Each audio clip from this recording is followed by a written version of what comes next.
afternoon. Welcome to our Timoney webinar this week on navigating a path to high performance. My name is Ronan O'Farrell and I'm the CEO of Timoney Leadership Institute, a not-for-profit institute dedicated to helping leaders lead better. Our topic for discussion today is navigating a path to high performance. And perhaps like me, you've been missing out on some of the sporting fixtures these past few months. By the looks of it, it may be some time before we see trophies posted in the air in celebration. Well, our guest on this week's webinar is no stranger to high performance work that gives rise to great sporting successes and that lead to happy faces lifting trophies. Caroline Currid is one of Ireland's leading performance psychologists and is highly sought after in the field of elite performance.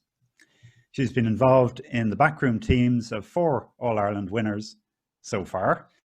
That's Tyrone Footballers 2008, Tipperary Hurlers 2010, Dublin Footballers in 2011, and the Limerick Hurlers in 2018. She's also worked with world-class athletes, including Lions captain Paul O'Connell and the Kenyan 800-metre Olympic champion David Rudisha. Caroline works extensively with businesses as well on performance psychology for leaders at the top level, both here in Ireland, the UK, US and Australia, and focusing on the area of high performance for individuals and for their teams. So it's a privilege to have you on the webinar this afternoon, Caroline. Just before we get stuck into our topic, it must be pretty special and exhilarating at times to be part of the backroom team of successful teams and individuals. What's it like? What's it like? How long have we got? First of all, thank you for having me. It's a privilege for me to be on this webinar with you too and all the listeners. I mean, with sport and with business, when you work with a team or you work with individuals and you're working with them to get the best out of them and help them to be the best that they can be. And then it gets to a stage where they're on All Ireland final day and you've 82,500 people watching and you truly believe you've covered as much as you can to help them, and they go out and they express themselves. And when that final whistle goes, this huge feeling of euphoria is just incredible. It's just incredible. Yeah. And you see them achieve their dreams. These young men who have worked so hard to be who they are, and young men and women all over this country who work so hard to be the best. And it's just a huge privilege to be there with them on that day. But you know what the most special moment is?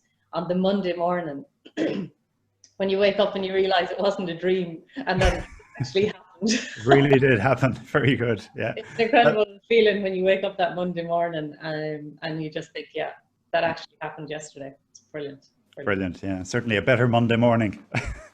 Yeah. Very good. Well, we're just moving on to our topic then, navigating a path to high performance. I suppose context here is important. We are in the middle of a pandemic, and the comment has been well made that while we're all in this together, we're not all in the same boat. I'm sure among our listeners, there are probably some who have lost loved ones due to COVID-19, and our sympathies are very much with them at this time. And at a business level, they're leaders we know at home, their hands tied, somewhat frustrated. They're leaders who are fearful of their business, the business future being in jeopardy. They're also leaders who we know are experiencing the busiest time of their lives, just keeping the show on the road and so forth. And we know, well, these stresses, if they're not continuous, can't they be performance enhancing? Can't we pick a positive out of this to respond? Because you have foundations for high performance that you've distilled out. Yeah, I suppose over the last 14 years, I've just been engrossed with this world of high performance psychology. I do a huge amount of research in this area, and I work with a lot of great people, I guess, just to see how do we get the best out of ourselves. And definitely we're going through a time where it's extremely challenging, and we will discuss through over the next hour as to why that is. But I think the cusp of today is really to go through high-performing fundamentals. So over the clients that I work with, and also people that I shadow, teams that I shadow, research I've done, there are common fundamentals that enable you to be high performing in your area of in life in general. And it does is, even though every leader is unique and every listener today is unique, these common fundamentals give us a fantastic foundation. Leaders will then layer their strengths on top of that, their unique strengths. But these common fundamentals we'll talk about today give us a huge foundation in relation to high performance and ensuring that we, I suppose, go after the best that we can be. Very good, very good. And you, those fundamentals, I know you've mentioned to me there are about 7 that you've identified for achieving higher performance. Could we go through those in a bit of detail and just see, maybe the first one I know on your list is purpose. Yeah, yeah. And that features quite a bit in our advanced leadership program here in Timoney. We've Professor Carlos Ray does a session on managing purpose. But can you talk us through a little bit about the value of purpose? Yeah, well, actually, even before we'll hit into purpose, but the very first thing is that definition of high performance. And I think I just wanted to say that first, because during this time, everybody will have to relook at what their definition of high performance is for them. Mm-hmm. So we're going through, when we go through these fundamentals today, we're going to bring it into the whole context of what we're dealing with COVID-19. But first and foremost, I think everybody needs to just reassess what is their definition of high performance during this time, mm-hmm. and be very, very clear on that, because you need that in order then to begin practicing the fundamentals. So the first one that we have is purpose, and that word purpose is used, we talk about it quite a lot. I know you guys in Timoney talk about it a lot because it's so important. Mm-hmm. The definition I love best in relation to what purpose is how do you use your strengths to impact others in a meaningful way to you? Mm-hmm. So your purpose is why you do what you do, mm-hmm. but it must be obviously of huge meaning to you, and what brings huge meaning to your life. And 99% out of 100 is when you're helping others and using your strength to help others. So I think it is definitely a time of challenge. People have gone through horrendous pain, but it also is a massive time of reflection. Mm. And life has slowed down. So when I talk about purpose, people say to me, I don't have time, you want me to go through my values, you want me to think about my values, I don't have time. We do have time now, and we have time to reflect because life has slowed down.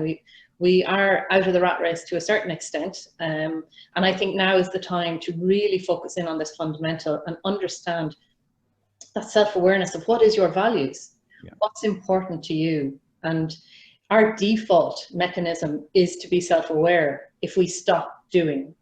And that is what's so important during this time, and use it as a positive and use this time as effectively as we can to stop doing and listen in relation to what's important to us, our values, and then you build on top of that and make sure that your purpose then is aligned with your values, which is key. And this isn't something very complicated to do, am I right on that? It's something you can do by yourself. You don't necessarily need to have a big workshop to decide your purpose. It's funny you say that, because sometimes people say to me, purpose, how do I find my purpose? Almost like it's this big search. Your purpose is there, it's within you. What brings meaning to your life is already there. It's just we have not stopped in our busy world to understand what brings meaning to our life.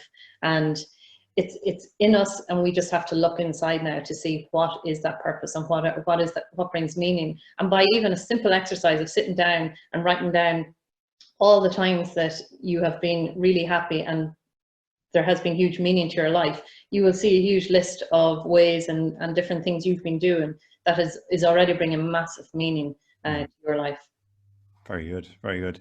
I know on Thursday we're hoping to have a short webinar for our alumni on this whole area of self-awareness and understanding your underlying preferences with Alan, our coach, Alan McFarlane, and one of the tools that we use there for improving our self-awareness. So just moving on from purpose, then your second fundamental is process. It is. Can I just actually just catch you there? See that B5 assessment tool that Timoney use. The output of that, because I've done that. I went through that assessment, and the information. So a lot of the listeners probably have done that assessment, and the output that comes from that is incredible, because it gives you a huge insight and gives you further information, maybe information that wasn't conscious, that you weren't consciously aware of. And that's super to have that tool. So for the listeners who have completed that, go back and look at that information, because when you go through your purpose, it gives a huge input in relation to what that meaning is. And just a final point on that, we're going through a time of challenge, which is what we see. Having really strong meaning during this time builds massive resilience. Yeah. The more meaning you have, the more you are able to cope with challenge, the more you have to cope with tough times. And resilience is a word I use quite a lot over the last, and I have been using quite a lot over the last number of weeks with different people I've been working with, because we need resilience, and having that really strong meaning and understanding your values gives us massive resilience. Resilience, yeah. Great, okay. Well, just for those who aren't aware of the what you mentioned there about the B5 Plus, it's a particular assessment tool we use for understanding your underlying preferences as a person and how that impacts or relates to the work or the job or what you're trying to achieve right now. And as Caroline says, a very powerful way of knowing yourself, so that you can not just know, but embrace and hopefully exploit that for your own and others' benefit. Sure.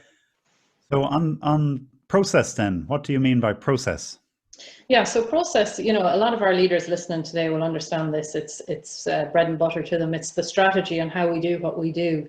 But what's really important during this time now, and the challenges that we're facing, is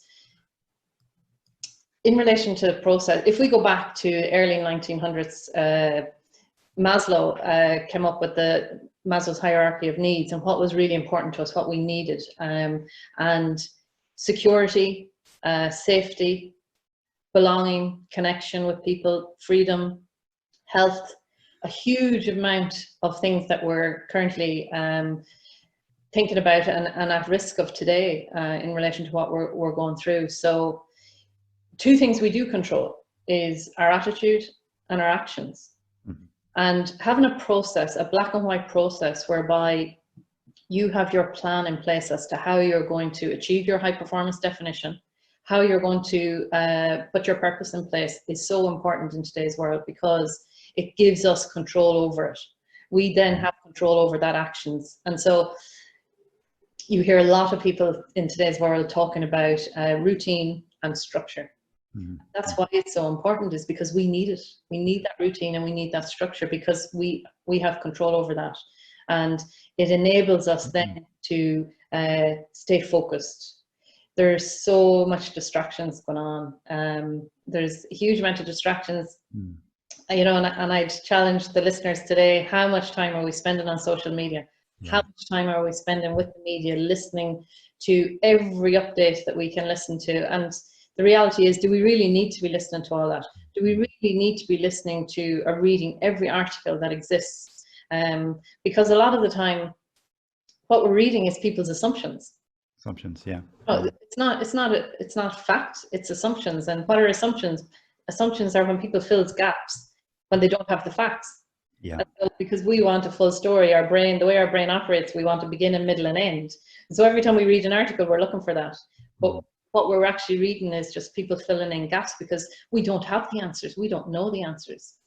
So by having your process in place and having your steps of what you're doing per day to get the best out of yourself and keeping that focus, it eliminates those distractions and keeps us in line. And is it, given that there's a lot of ambiguity and uncertainty now at this moment, do we need to sort of relook at our process and see, well, what is within our control to decide or to move forward on? Or how do we deal with that fact that, sometimes we just don't know what to do next? Absolutely. And you know what? That's okay. That's okay. And that's that lovely vulnerable piece is, you know what? Sometimes we just don't know. But that's where I think connection is so important. And we'll talk a wee bit about it when we come to curiosity, is asking for help and learning off different people now in today's world when we're going through this, and adapting, we're doing things very differently. Even you and I today doing a webinar, we had this set up to do it in Dublin in the K Club, we were going to do it, but it's changed, and we're doing it, and we're getting it done. And I think people are adapting and have to adapt. It's changed, so therefore it's uncomfortable.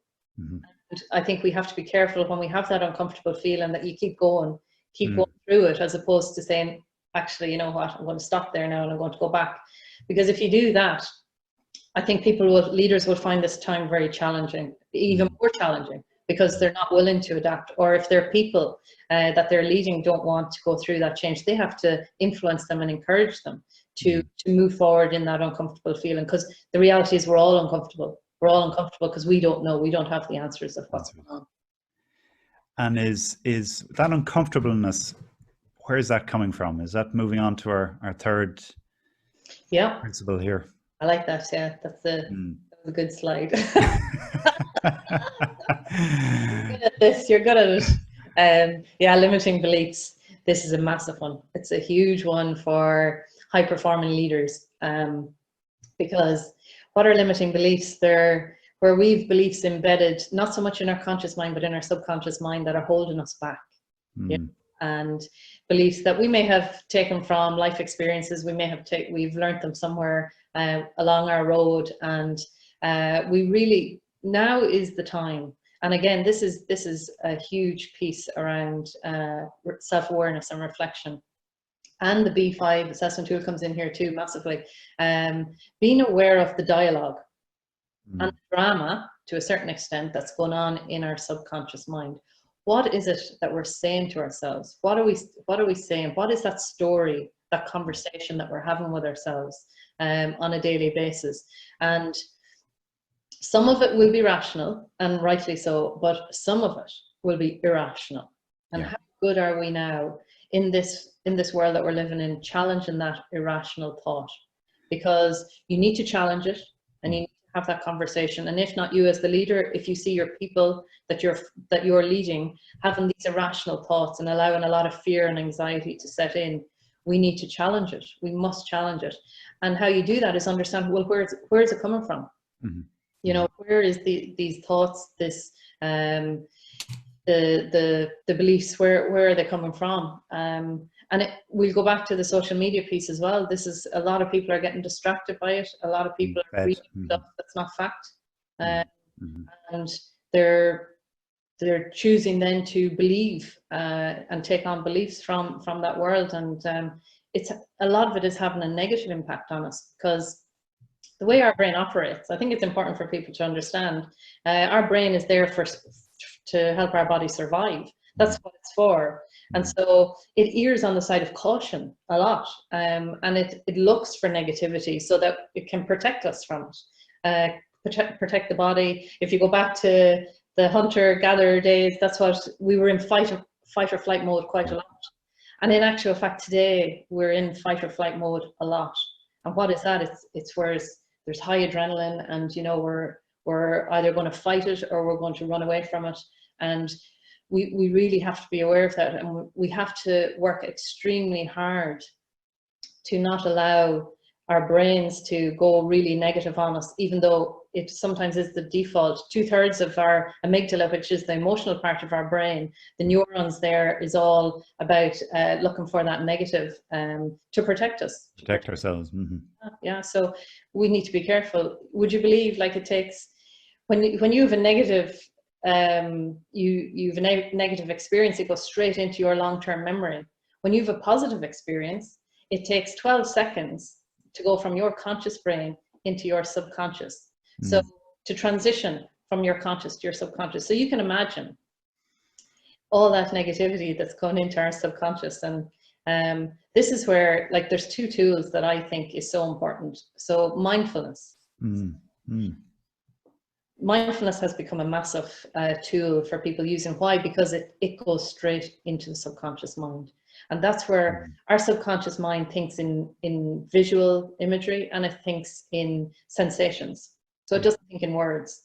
So when you're visualizing and you're doing mindfulness and you're visualizing different scenarios that you want to happen, and the positive side of things, you're reprogramming and you're reframing. And that's, to me, during this time now, it's key that we reframe and we work extra hard to go down that positive road of what we want to see, even though there is uncertainty. But what do we want to happen, and what is happening that is from a positive side, rather than just, I suppose, allowing our brains to get just sucked in so much to the negative side. Yeah, you reminded me of what a colleague of yours, psychologist Viktor Frankl, wrote in that inspiring book, Man's Search for Meaning. Yes. He made the point of between stimulus and response, there's a space. There's a gap, yeah. And in that space is our power to choose and respond.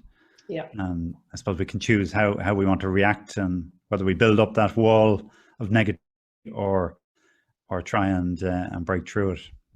For sure. Like, and again, people have the time now. I do believe, I know that leaders listening today are still very busy in their business, but I do believe we have time now to engage in a bit more visualization and to engage in a wee bit more of the mindfulness side of things, and just to really instill in our subconscious mind that things are going to be okay here. Great, very good. Just before I go on to the next one, I forgot to mention at the start, there is a Q&A box at the bottom of the screen, which, if you'd like to ask Caroline any questions towards the latter part of the webinar, please write them in there, and we will try to get to them. There are over 100 people attending this webinar, so as you can imagine, we won't get to all of them, but you can even vote on ones that you think would be particularly relevant to ask Caroline. So Caroline, if we moved on to maybe the fourth principle, you mentioned it there already, curiosity. So healthy curiosity, I presume, versus an unhealthy one. For sure. And what's curiosity? So I know you guys in Timoney talk an awful lot about the growth mindset, because it's key. It's key, and developing yourself, learning. And if there was ever a time to, I suppose, upskill, if there was ever a time to learn now more information and be curious and take time to read the books that you haven't yet read, or there's some great leaders, actually. I was chatting to some of them last week, and I thought it was brilliant what they're doing every day. Some not every day, maybe once a week, they pick a person, maybe not in their network or not in their industry, but just somebody they admire, or somebody who they feel that they would learn something from, and they pick up a phone and they have a conversation with them. And what a way to engage people during this time. And you build a fantastic network of people during this time, and people will take the call. They will take the call. So curiosity is a huge one for making sure we keep learning. But what's really important on the curiosity piece, in relation to COVID-19, is there's ample research out there to show that we will never digest all the information that's out there. Like, it's not possible. And there's, I'd say I have about 10 books upstairs that I still want to read, and I haven't got to get to them. It probably won't happen, because I'll find other books I want to read or other articles. But there's this fear of missing out, and it has been well documented over COVID-19 that people are now jumping. They're saying, oh, I see this article that pop up on LinkedIn, or I see this, it's popped up on another social media platform, and I'm going to read this, and then I'm going to read this. And the distraction, and the reality is you could spend hours doing that. And are you really learning much? Whereas pick the conversations with really good people that you want to talk to. Pick a lot of the leaders that are listening may be aware of Udemy, U-D-E-M-Y. It's a fantastic platform with really, really good online courses. that are fantastic. Webinars like you guys have set up every few weeks is that's the type of learning I think that's really important. So be aware of the distractions that's out there from the curiosity piece, and not allow yourself to drift. Spend hours and not really have learned anything, because look for things that's going to help you master your craft, because what can we control? We can control how we do things, our actions and our attitudes, and so find things that's going to help you master your craft. Yeah, I know one of our professors, Alberto Ribera from IESE Business School, was pointing out that as well as a health pandemic, we're also facing an infodemic, where this sort of overabundance of information can drown us. For sure. And I suppose, being comfortable that I'm not going to reach all of the books and all the podcasts and all the webinars and so forth, and settling for what I can achieve, or focusing, I suppose, on what I can achieve. What would you suggest as being the criteria there, the main criteria to use? Well, to be honest with you now, and I have to be very honest with you, I suffer from this big time myself. All do, I think. Oh yeah, I do, because I know I have a massive list of books that I want to get through, and I'm not going to get through it. And so I think the real key is just to focus in and just decide, well, what I do anyway is, and it's not the right or wrong answer, it's just what I do, I suppose, is I just decide that this week I'm going to focus on this book, and I'm not going to allow social media to distract me with different articles. And then on another week I might decide, well, I'm going to go through the Harvard review papers, or I'm going to go through some research papers that I haven't yet got to. And so I guess I chunk it out in different ways, so that I'm not, because we're so, well, I guess people are different, but I'm a disaster for jumping, and I might lose patience in one and go to another. And so I know that, because I have that self-awareness, that patience, I need to have more patience when I'm learning. So I suppose discipline isn't it really? It's discipline is the right. Discipline, right. And that impacts on how much news you read as well? Yeah, since COVID, so at the beginning, I was saying, right, numbers, I have to know these numbers, I have to know the facts. But now, once a week is once a week. Yeah, once a week. Why would I need anything more? I don't need anything more, I definitely, in the first few weeks, I was there thinking, right, I need to have these facts, but I don't, because it's not going to change my world massively. I'm doing what the advice is, staying at home, social distancing, and all the great advice we've been given by our leaders in our country. And so I have two small boys here keeping me busy too, and doing work as well. And I think once a week is plenty. Plenty.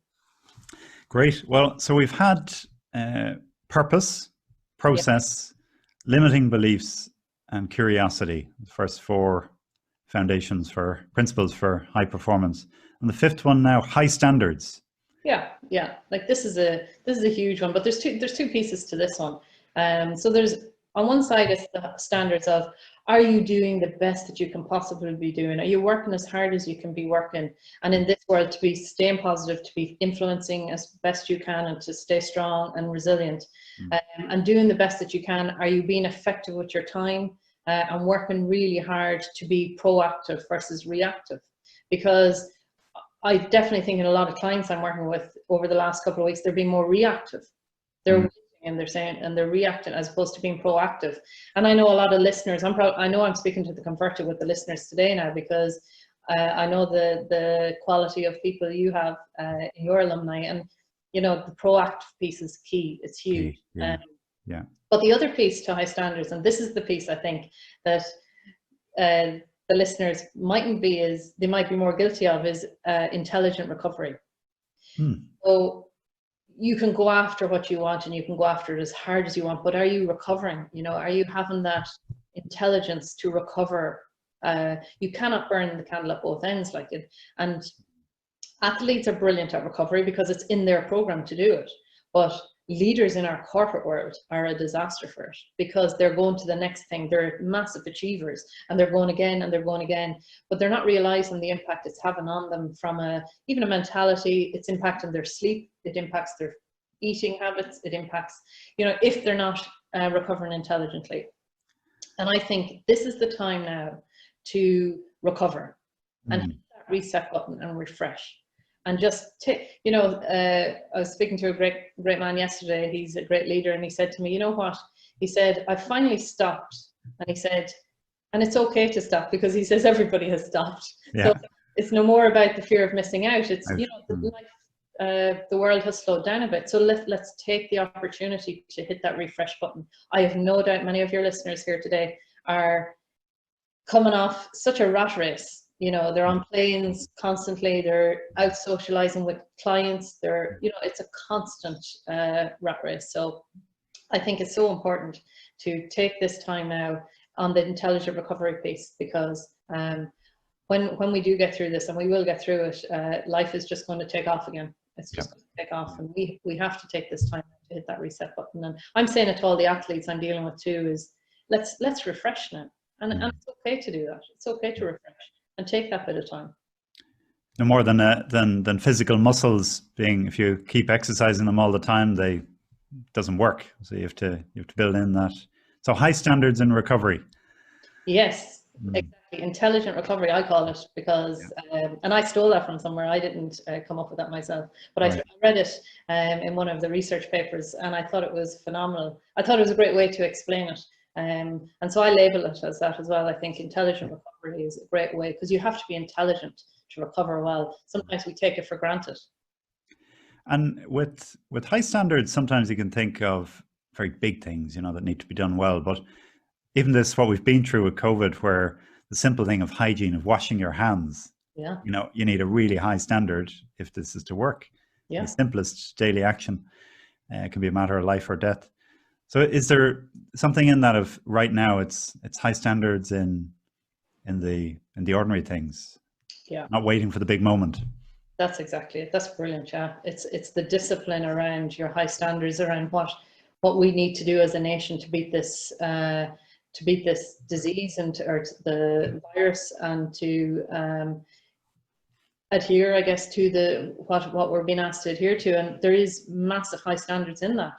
To do it effectively, but you know what? We're doing it because we're getting there, and we're winning this battle. And I think it shows that our nation is fantastic in relation to high standards, because we're doing it. Yeah, very good, very good. Now, not surprisingly, your sixth principle is communication. Importance of communication. I know it's featured already significantly on these webinars about authentic communication, frequent, transparent. But we touched on it there a little bit earlier. If you don't know what to say, and often leaders do say it's a lonely place, because everyone's looking to them for the answers, they're expected to know, to be able to say what's next. But right now, maybe it's quite difficult to know. Yeah. You know, this honest communication, it sounds, you know, all right, well, that's one of the simple fundamentals we all know about communication, but in actual fact, it's the most complex one of them. In relation to making sure that we communicate effectively, which is one piece of it, but it's what are we saying during this time? And a lot of listeners may have come across Brené Brown. She's a phenomenal social psychologist, and the research she's doing around vulnerability, it's just incredible. She has written many books and research papers on it, but how do we become vulnerable? And, you know, because when we talk about vulnerability, people associate it with shame, associate it with weakness. In actual fact, it's a massive strength. And for our leaders to be vulnerable in this time is fantastic, because it opens the door to their people being vulnerable. And what a gift to give your people, to show them that it's okay in this time to be vulnerable. It's okay, not only in this time, it's okay, full stop, to be vulnerable. And say, you know what, we don't know, but we'll put our plan in place, and we'll control what we control, and we'll keep after that. So the reason I say it's complex is because we still do struggle. We still do struggle to be vulnerable, because we do think, you know, as a leader, I need to know the answers. I must know the answers, and we don't. And I think it's probably the most best way to gain respect when we talk about honest communication, is to show your people that it's okay not to know, and it's okay. It's okay to admit, you know, I don't know the answers, but we'll work together and we'll figure it out. And is that vulnerability, is that building greater connections, greater trust, that ultimately really do make for, let's say, the high performance in the team, if there's that connection between the players? Or is that where it really impacts, or how does that vulnerability become a strength? Yeah, you see, you have it to a T there, because I think in the past we would have felt if you're vulnerable and you really tell people what's going on for you, and some of that may not be good stuff that's going on, you think people will turn you away and they'll reject you. But in actual fact, it's the complete opposite. So when you open up to people and you tell them what's going on, and now is the time, because we do have more time to get to know people and know what's going on for them, and they open up and you open up, the trust that you're building, because subconsciously you're creating massive rapport with that person because you're letting them in and they're letting you in. And so you're building huge trust. And what that leads to then is massive influence, because you allow that person then to influence you and your actions and behaviors and your attitude. And that trust is forever, has that phenomenal foundation there to build on top of that. So to me, it's key. It's key when we have teams operating together to have that trust, so that they know each other. They have that vulnerability, and they have the trust to have each other's backs. We need to have each other's backs, and this is the time to have each other's backs. No time for solo runs or glory hunting. No, definitely not. What team has ever won with just, a couple of egos or stars? Yeah. We'll come to your final principles. So we have purpose, process, limiting beliefs, curiosity, high standards, communication, and the final one, value. Yeah. So this is a really important one in this time, because it's valuing ourselves and valuing others around us. There's two things that people crave: is to feel valued and to belong. And the belonging piece now has really been challenged, because we're not getting to connect. We're not getting to connect with people. We're not seeing people and giving them the hug, and that connection piece is missing. So, and will be for some time in many cases. Sure. Even social distancing in itself is a barrier. But the value piece, you don't need to be beside the person to value them, and this is really important. But first and foremost, you must value yourself. So I think, and psychology tells us, it's very difficult to value others if you don't value yourself first and foremost. So have that self-compassion to really understand what's going on for yourself, and value yourself, and give yourself the time and look after yourself in this time, making sure that you have the right setup and structure for yourself, and whether that be looking after yourself, eating well, sleeping well, exercising, that side of things, and making sure just from a mindset that you're working hard to keep that positive side, and then valuing others around us. And how do we do that? Well, now is the time to find out more about our people, how being thankful for what we have. And we're so used to looking up and comparing ourselves to others and saying, oh, look what they have. And now is the time to look down and say, well, look at all we have. We have so much, and there's a lot of people who don't have anywhere near what we have. So be thankful for, again, there's ample research out there showing the impact of gratitude, and that's just understanding what really we have, and the serotonin, the oxytocin that releases into our system when we have that gratitude is huge. And now is the time, and value others, spend that time with them, whether it be a phone call, connecting with them, whether it be just, what's great, what's going on actually is different teams are doing it, and both in business and sport, is they're setting up these WhatsApps and groups and Instagram, and they're setting up different conversations and quizzes, but not just normal quizzes, getting to know each other that bit more, and they're doing it through this type of platform. And I just think it's just brilliant. It's brilliant. And it's the time to do it. And I suppose just on that, like the 50 days lockdown so far, people have been reconnecting at home, families, eating and playing more as a family, connecting with friends online, as you've just said, or colleagues, and enjoying sort of simpler pleasures in life and seeing value in it. But it's at the same time, maybe particularly for leaders, with this cloud of, we've got to get back. We've got to sort of How do you kind of manage that tension and really, I suppose, capture the value that's there and appreciate that this is something that I'd like to continue with post the lockdown, but at the same time knowing I can't have it the same way as when I'm locked up at home. I think if our leaders understand, and I know a lot of the listeners here today do understand this, because I think if our leaders understand that the time spent valuing people and building that trust and building that connection with them is far more profitable to them as a company than the actual monetary value, and that is for sure. And I keep referring to research because that's where our facts are in relation to the research, but I think our leaders definitely have to make sure that they really see that and see the value of that piece of it, rather than keep pushing and pushing to go back into this rat race. Because we will go back stronger. We'll go back stronger people. We'll go back in better shape mentally than we ever were if we get this piece right. If we take this time now to value the people we have and understand them and get to know them, we'll go back into a different world, and it will be far more beneficial to us than what we were going through. A time there where there was no time to ask people how they were. I was working in teams who were sitting beside each other for years, didn't know anything about each other. Why? Because they didn't ask, because they don't have time. You know, so when people say to me they don't have time, really what they're saying is it's not important enough, and that's not the reality here. Yeah. It is important. It's very important.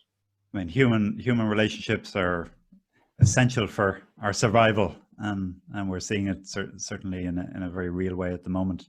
For sure. So these 7 principles for high performance, this is what you're seeing in different ways in different teams and different individuals who are achieving that. They've combined these, or they've focused on particular ones. Do you need the whole package? I believe so, yeah. I believe so. And I'll tell you why, because in the research I've done, and I go around the world and I shadow different people, different great leaders, and some leaders you come across and they might have 4 or 5, but the really, really good ones, the really successful ones I have come across, they have all 7 of them. They have all 7. And there's no rocket science to them, it's not, but there is complexity. The complexity comes with the discipline. And spending that time on them. There's no leader listening here today that is not aware of what I've spoke about today. Right. But it's just combining them and making sure that you're disciplined enough to put that solid foundation in. Very good. Okay. Well, we'll open it up to some of the questions. I know Philip Clark here has posted one up saying, if you had a week to 2 week period to invest in self-development, what would you advise is the best way to invest in himself? In himself? Yeah. I think definitely the piece around so I'm assuming he's not on about courses, or so. Is he just on about himself? Well, look, I'll take it for granted that he's on about just himself, maybe upskilling himself. I definitely, that piece around self-awareness and understanding yourself.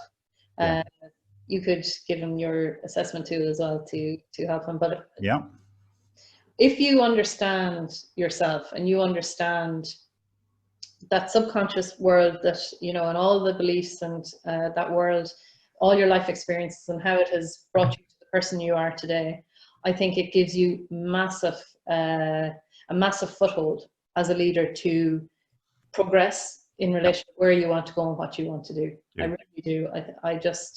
That's a huge part of my world is making sure that people understand that about themselves. Yeah, very good. Well, we go to Michelle Vance, who is going to ask a question live, if we can get this working. So Michelle, are you there? Hi, Caroline. Hi, Ronan. Can you hear me? Very much so, yeah. Thank you. Caroline, great to hear your comments there. Interesting to hear the piece about intelligent recovery. I'm sure we could all do with focusing on that for the next while. One question I had for you there, just in terms of teams. Many of our teams have been separated and are feeling deflated by what's going on in their businesses. Recognizing that the current situation is more akin to a marathon than a sprint, Yeah. What are some of the tools you recommend to keep people motivated and focused? So this is a huge part on the process, Michelle, chunking it down. And like the frameworks I've put in place with teams is just week by week, and making sure that we're focusing week by week, because every week changes. And I know, you can think long term, and you can, we can get it into an awful mess in our heads in relation to fear and, what the projected, what people are saying around the economy and stuff like that. But definitely chunk it down. Go week by week and get them to focus in on that week, because I think that's how our brains work best, is when it's zoned into a short space of time. And it definitely removes an awful lot of the anxiety about thinking into the present, or even going back to the past. And putting really, really solid, detailed plans in place for your people, so that they can focus and measure it if you can, and make sure that there's constant communication around it, so that they don't see it just as a plan in place and then there's no attention around it. Make a thing of it, and that's what a lot of the sports teams are doing now, is making sure that they have that focus for that week, and that there's a constant communication around it, to make sure that they stay in that space. Okay, thank you. Very good. Thanks, Michelle, for that. Caroline, Mark McCormack, who's one of our alumni, does quite a bit of work in personal development, particularly with younger children. And he's asked the question, would you consider creativity as an important tool to stimulate self-awareness? Creativity is, it's when you're working with, well, I was going to say when you're working with young people, but it's when you're working with everybody, it's tapping in, that creativity piece is tapping into your subconscious. And so there's nothing better for young people. Even my wee man, he's only 3, well, he's 3 in July, but getting him to do creative things, and even drawing and stuff like that, and understanding even what they're thinking, because that's what creativity does. It taps into, what are you thinking in that subconscious space, that space where we don't have access to every, we're consciously thinking every day, but we don't tap into the subconscious a lot, unless we put it into focus for ourselves. So creativity is huge for young people, because it gives them great understanding of what's going on for them. Going on, very good. Yeah, and that can be, it's not necessarily taking out the paintbrush, but that could be part of it. But so many different ways to be creative, and for sure. You can write a song, write a poem. There's so many different ways to be creative. It doesn't, even the arts. It's not even just about the arts. It's, sometimes mindfulness can be very creative. Visualization can be very creative. Well, Mark has just actually written a poem and posted it on the chat, which we'll share with you later. So he's putting it straight into action straight away. Brilliant. So we have another question from Carl Daly, which we'll take live as well. If Carl is there. I'm here, folks. Good morning. Can you hear me? Good morning, Carl. You're very welcome. Good morning, Ronan. Morning, Caroline. How are you? How are you? How are they all in Sligo? Oh, mighty, us Sligonians. Keeping strong. Yeah, no, I grew up there. I think I mentioned that to you before. I lived in Rossballincar for 12 years. So that's right. Listen, just a question I want to ask you. It's similar to Michelle's question, but you were talking this morning about, we're in a strange time, and everyone's talking about the new norms. The new norms, whatever that might turn out to be. Yeah. But how much of a challenge is the loss of human touch and personal contact in all of this, in this era of continuing social distancing? Like Ronan mentioned, human relationships are essential, and you mentioned, valuing yourself and we have time. But in a team situation, or in a situation where you've got staff,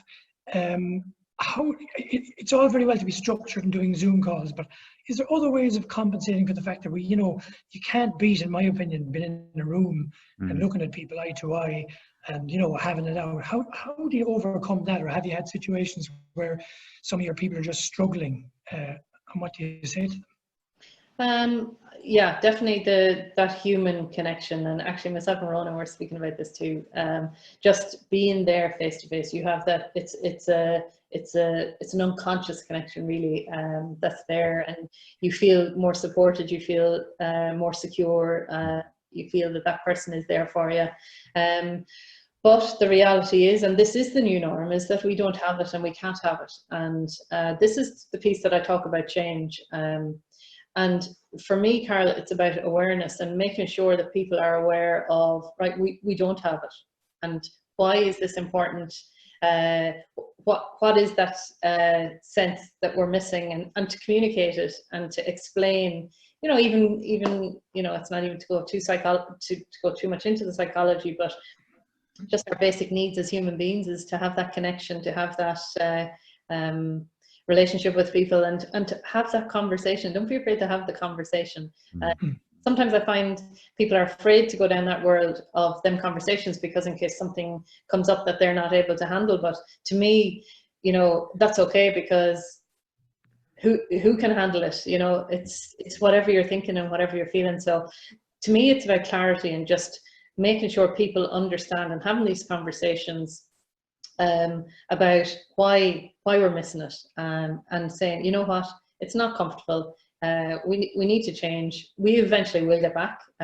So what can we do now? What can we do to make sure that we still feel valued and have that communication as strong as we can to get us over this, and get us back into the workplace and get us connected again. Very good. Maybe also to add to that, just getting creative about what ways could we, you know, in the new norm, be connecting. When you mentioned it there, even just the quizzes or things people are doing that you wouldn't otherwise have considered doing, but can create a real bond and connection with people. Yeah, well, look, there's a fantastic picture there. I think when you were advertising the seminar this morning, there's a fantastic picture of Caroline surrounded by Limerick hurling players and John Kiley giving a talk. I mean, I think that is the stuff that people miss. Yeah. That people that are people, you know, they just like to be around people. That is very difficult, and good and all as technology is, you know, you can never replace that. it. So look, let's hope we get back to that at some stage. But thank you. Thanks, Carol. And I see it with the lads in Limerick. Do you know what? There's going to be a massive appreciation for that connection when we get back, because I hear the lads talking and they miss each other at sight. And when we do eventually get back, the appreciation we will have for that human contact will be incredible. And I think that we don't see the positive of it yet because we're still going through it, but we will see the positive of it. And when we come back out, take for granted again, you know, being able to just call out to our parents or just connect with the lads playing hurling or in businesses, going in and having a cup of tea with your colleague. Like, I don't think we'll ever take it for granted again. I think we'll definitely have reframed our thinking around all of this after COVID-19. Yeah, very good. There's another question here from Porrick Maloney about whether you could give one or two simple things that you do to help create and maintain a discipline on a daily basis. So that, going back to that idea of you were mentioning earlier of having that discipline on a daily, weekly basis. So the routine is key, and just awareness, awareness around your routine and why it's so important to you. So my world has completely changed. I'm in Sligo. I'm for the first time in 14 years. I'm off the road. My husband doesn't see it as a problem because he's delighted. Very good. So he's working quite a lot these days, but keeping us off the roads. Yeah, he's keeping us off the roads. So my world has adapted massively. I have two little boys. Cathal will be 3 now, and Liam is only 10 months, and so I had to reframe my whole way of thinking and have discipline to do that around putting a routine in place that isn't. So I'm obsessed with the area of high performance psychology. I would read about it every minute of the day if I got a chance, but I don't, because I'm also a mum to the 2 lads and a wife and all that good stuff. So having that discipline, following your routine and sticking to it, because remember, we're in full control. We are in full control of our thoughts, we're in full control of our actions, and we're in full control of our attitude. And constantly triggering yourself to remember that, because I think sometimes we forget and we get lost in distractions. But having triggers, there's great leaders out there that has triggers, constant triggers in their daily world that will trigger them back into the present moment. When we're in that present moment, we're at our probably happiest, because we're not thinking of the past or the future, and we're not getting caught up in the world of fear. And so having those triggers to keep yourself in the present moment, whatever they may look like, it could be a visual trigger, it could be an auditory trigger, having them placed in different places to bring you back into the present moment. It's our best chance of even moving into that world of the zone or the flow, as people call it. Very good, very practical. Okay, we'll go to maybe our last question, live one from Michael Burke, who's in Belfast. Hey, Michael. Good afternoon, Ronan. Good afternoon, Caroline. This has been a great presentation. Thank you. Caroline, I was at the last Timoney session there, and you did a presentation, one of the dinners one evening, which was brilliant. I think I recorded it actually on video, so I'll play it back to you sometime. But isn't this interesting that my questions, strangely enough, overlapped with both Michelle and Carl's, and that I was going to ask you, Caroline, how do you help people find a sense of fulfillment when they're physically detached from their team and their clients? And I think you've more or less answered that. So fortunately, I have a backup question. Okay. So this one's really just around lasting change. Yeah. And like, change really is stressful for a lot of people. You know, I know we go on about it, embrace change and so on, but many of us and many people resist change, you know, and it's very difficult to get people to, you know, to adapt to new circumstances. So do you think there will be any lasting change to us as individuals, as teams, as businesses, and how we interact with each other following on from this? I mean, this is going to leave presumably quite a lasting change with most of us, this period of isolation, isn't it? I guess you could go down two different roads here. You could think of the negative piece, which is this is going to be with us for quite some time. We're going to have the social distancing. You know, we're not going to be comfortable, I guess, in each other's space for a long time yet, and possibly until this vaccination comes. So there's that road. But then there's also the road of going down or heading down the road of understanding. You know, I suppose I keep harping on about self-awareness, and I keep harping on about the piece of understanding and learning yourself and learning what's going on for you. And you know, people do resist change because it's uncomfortable and it doesn't feel good. And even I know myself in just different ways that I'm behaving over the last couple of weeks. I can notice the different dialogue and the different stories I'm telling myself about, you know, sometimes I'm eager to get back on the road, and then you have to catch it, like, and you have to be aware of, well, what is the story you're telling yourself? And I think we have to, the whole world of change is, I think COVID-19 is going to show us that we can change, and I think we can do it in a very effective way, and it'll show us that how adaptive we can be. I think we underestimate ourselves. I think we underestimate our ability. I think we underestimate how far we can go. I see people today, you know, it's mostly grandparents, they're texting now and they're on WhatsApp and they've never even heard of it before, you know. Yeah. That's not comfortable for them to do that, but they're doing it. So I think as leaders, we definitely, Michael, need to steer our people down the road of the positives out of this and seeing it for what it is.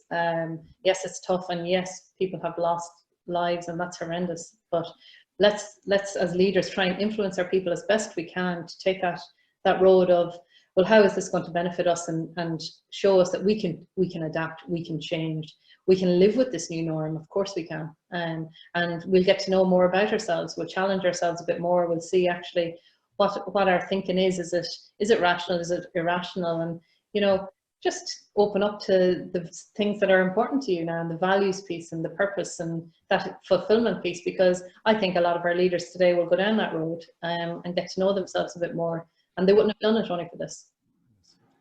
Well, that's a great note to finish on, Caroline, and thank you very much for not just a comprehensive overview of the fundamentals of high performance, but also the different aspects of just dealing with the current crisis we're in, and challenges and the opportunities facing us as well.